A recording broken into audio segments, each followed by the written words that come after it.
Yo, what's going on YouTube? It's your boy GZTV, and we are back with another video, and today we are going to be doing a review on the 1990 ABC two-part comedy psychological horror drama miniseries directed by Tommy Lee Wallace and adapted by Lawrence D. Cohen from Stephen King's 1986 novel. This is the original Stephen King's It. Obviously, we've had a sequel series today, which was really good, but I never got to watch the original, so this is pretty important for me. I think watching the original is super dope and something I've been waiting to do for a while. It's definitely been on the bucket list of films to watch. So yeah, it's a 3-hour movie. Obviously, it's a little long of a movie, so we have a lot to talk about in the plot. We have critical reception. We have all sorts of stuff. So let's go.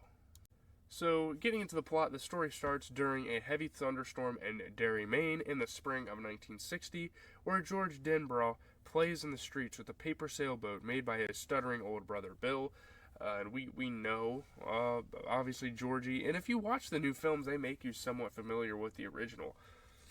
I mean, this movie takes a really weird turn for it, and I think it's really cool.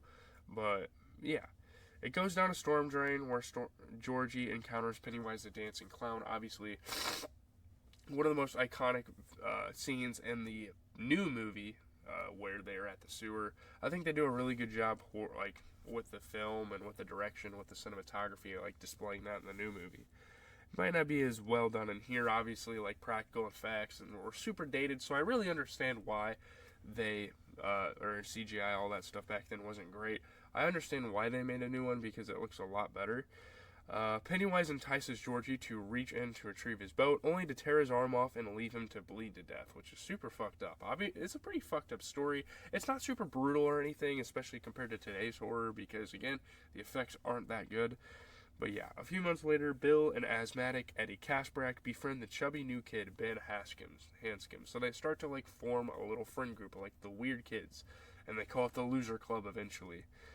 So they are later joined by Beverly Marsh, who lives with her abusive father, and she and Ben are introduced to Bill and Eddie's other friends, the comical Richie Tozier and skeptical Jewish Boy Scout Stan Uris.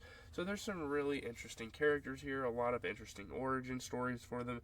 It's super cool. There's a lot of uniqueness, a lot of dope character shown throughout this film because of the different traits and the distinguishable characters.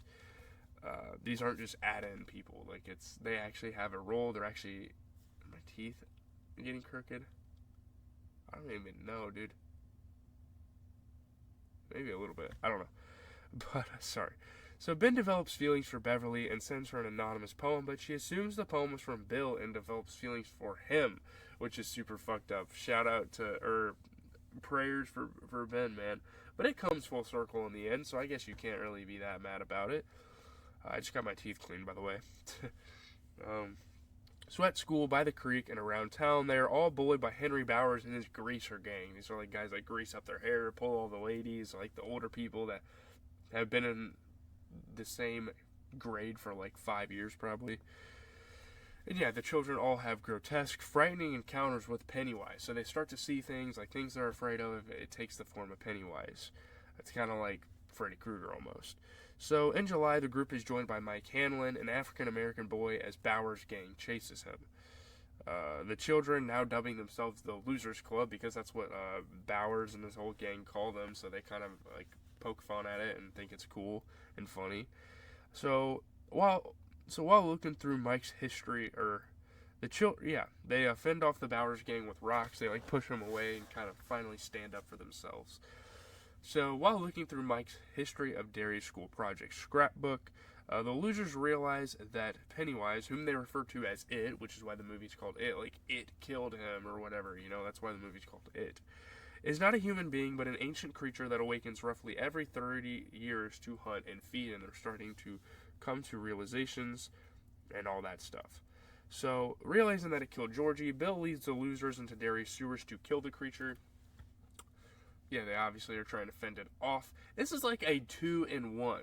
They're trying to take Pennywise down twice in one movie, which is why it is 3 hours long. And they kind of intertwine both storylines together. I think it's really cool how they did it. It's pretty effective. I'm a huge fan of how they did this. I would definitely watch this again. I think it's really good. But, yeah. So Stan becomes separated from the group and is ambushed by Bowers and Belch Huggins. He's called Belch because he burps a lot. It's fucking stupid. Belch is killed by It, who has already killed Victor Criss, who had separated from the group to set up an ambush, and Henry is left traumatized, his hair shocked white. Which is kind of stupid. It's like a fantastical aspect of this movie, I guess. This movie is pretty fake, obviously. It's not like very realistic horror, which I like realistic horror. I think that's the best kind, but yeah, this is still a really good movie. So Stan regroups with the losers in a large sewer drainage chamber. The chamber fills with fog as the seven join hands to form a circle of their united strength, but the circle is broken when Stan is grabbed by It, Pennywise the Clown. The losers take advantage of its ability to access and use their imaginations against it, and they're like, no, this isn't real, he's just using your imagination to hurt you and to frighten you. So Eddie imagines that his inhaler is full of battery acid, injuring half of the clown's face. Then Beverly slingshots silver earrings at it, which seems to break Pennywise's head open, his light force seeping out. I don't know what the fuck I don't know. It's really weird. Like, you use your imagination. Oh, this is battery acid. I'm going to kill you with it. Like, what? I don't know. It's super strange. Some of the parts of the film are weird. Just like the actual storyline and how things kind of fall in place gets a bit bizarre. But I forgive it because it's a really well shot movie. And yeah, obviously in like book form, this is probably better. I'd say. But the movies bring it to life, so you gotta give it credit. Yeah. So, wounded, it flees down a drain where the kids hear moaning and conclude it is dead. The group exits the sewers, but vows to return should it ever return. Yeah. Bowers, now insane or possessed from its deadlights, confesses to the child killings and is institutionalized. He's like put in like a psych ward because he's like super crazy. Like the deadlights like possess you. It's so weird. Like he's supposed to be the next Pennywise the Clown pretty much. So yeah. Moving on. So 30 years later, in May 1990, it kills Lori Ann Winterbarger in her backyard, signaling another awakening and feeding spree. And this is like the start of the movie. This is where the problem arises. And as we go through flashbacks, the characters join together. It's super cool. Mike, the only one to stay in Derry, contacts his old friends to fulfill their oath after hearing reports of missing children. They kept the promise that long. I don't know. Some parts of this movie are a little weird because they seem to act super childish when they're like, I don't know, in their 40s by now. It's kind of weird. But yeah, all the losers who have gone on to have successful careers, literally all of them, except for, what's the name, Mike, they return except Stan, who cannot bear the thought of returning to Derry to fight it and commit suicide. Like, it's just fucked. This thing is like carried on with him for like his whole life. He is super, super shook by it. And he just kills himself. He can't handle it. It's kind of weird, but yeah. The other losers reunite in Derry, later learning of Stan's suicide. So upon returning, they are all taunted and terrorized by Pennywise. Pennywise is just a Derry thing only. He like stays there and just infects everybody there, So Bowers, with its help, escapes from the asylum to murder the losers because they're kind of working together. He's like possessed under Pennywise's trance still. It's like a everlasting thing, I guess. So Bill's wife, Audra, travels to Derry but is captured by it, hypnotized by the monster's deadlights. Why the fuck did she go there? I'm not really sure. It's kind of weird. So Bowers attacks and stabs Mike, but is fatally stabbed with his knife when Eddie and Ben rush in. And my nose was a little runny, sorry about that. The other guys kind of rush in and save the day. So Mike is hospitalized and he gives Bill the 2 silver earrings he retrieved from the sewers 10 years ago because he is like he stays true to his word. He wants to he relishes his childhood a lot and cherishes those moments, and he went back and got the earrings because it was like a fulfilling thing for him, I guess. So yeah. The 5 remaining losers return to the sewers to confront it, where Bill realizes that it has Audra. So it's taken Audra, killed Georgie. This is a super personal thing for him now between him and Pennywise. So they reach its inner sanctum, see the catatonic Audra engulfed in spiderwebs, and discover its true form of a gigantic, otherworldly spider. And again, terrible CGI, terrible effects, all that sort of stuff. Just kind of makes this movie a funny thing. I don't know. It's really weird. Bill, Ben, and Richie are entranced by the deadlights emanating from its underside. While Beverly retrieves the silver earring she overshot. Wow, she's not so good of a shot anymore. She's a little rusty. She's not like 11 or 12-year-old kid anymore. However old they were 30 years prior to this. So, yeah, Eddie attempts to repeat the wound he inflicted on it as a child, but is grabbed and mortally wounded. It's like fully evolved now, and it doesn't like get affected by that anymore. I don't know, it's weird.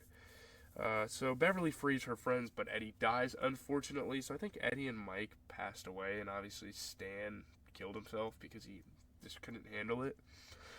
But yeah, the others followed the injured demon spider, finishing it by ripping out its heart and crushing the heart.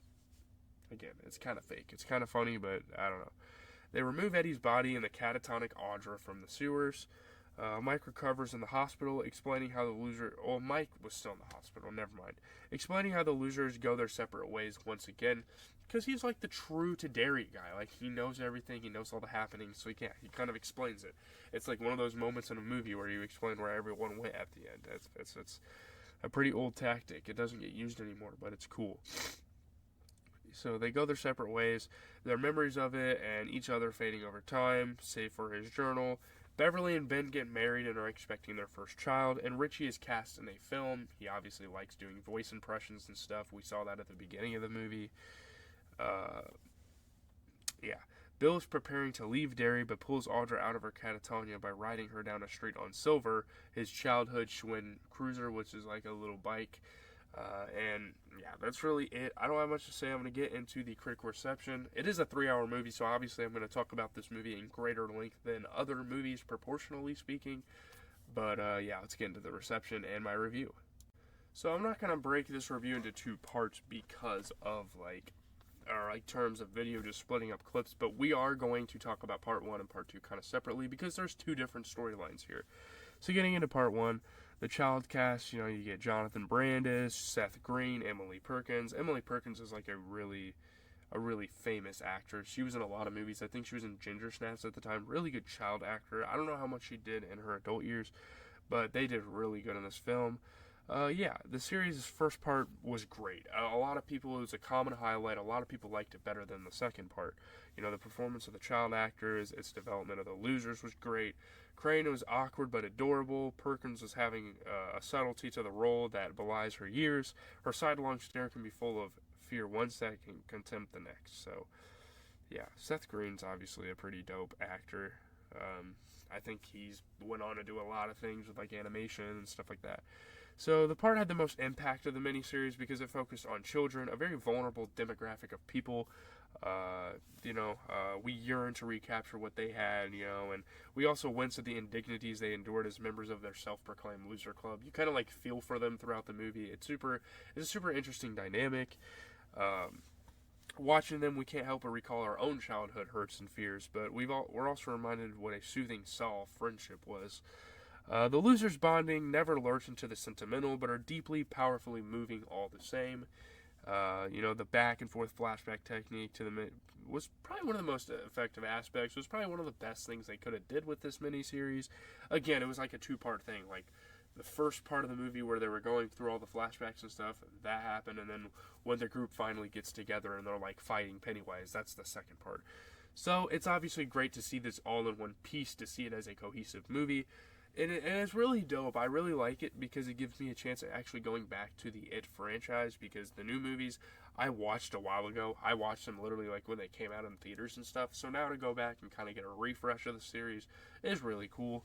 But yeah, they decided to do Chapter 1 and Chapter 2 separately for the new one, which is okay as well. I don't know. I mean, the story's presentation of juvenile endangerment was really interesting. It's kind of distasteful. It's got some hack filmmaking at times. I don't know. And the introduction to the adult losers in the first part was ridiculously trite. Bodecker was a monotonous setup. I don't know. It's interesting. So, getting into part 2, the second part, I don't know. I mean, the recurring con was kind of the adult actors. They didn't do very well at kind of bringing back the story. The adult actors were more willing to accept the story on its own terms. The second half was a little less interesting, and that's really bad.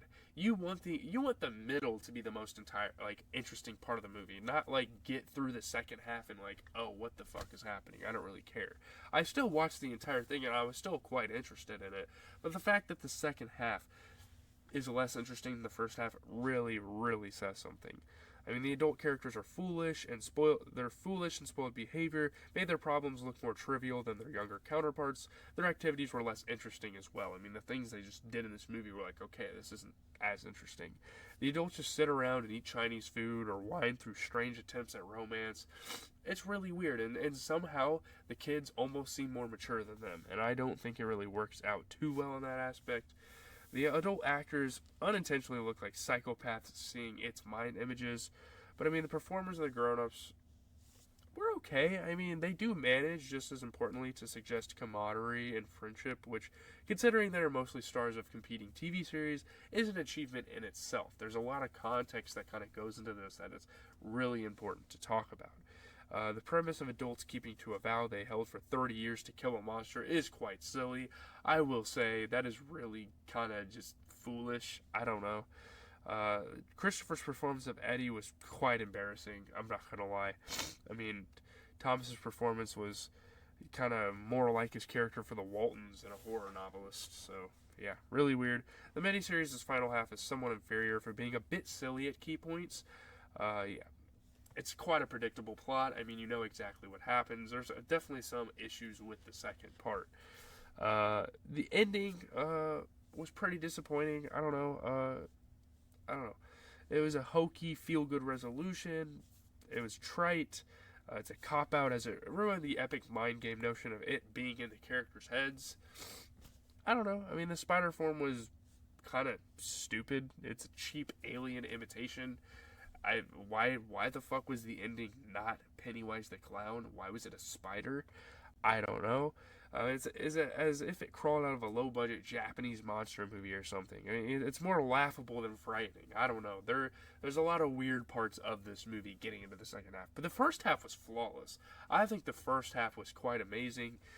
It's just how the hell is the second part worse than the first? It's supposed to be where the film gets better, and it's where the film is supposed to get more interesting, and that is just not the case. So anyway, that's going to do it. Leave a like, comment, subscribe. Let me know what you think of this horror classic. It's obviously a classic. It holds a place in a lot of horror fans' hearts. That's just how it is, obviously. I mean, it's a pretty good film. They did a pretty good job with it.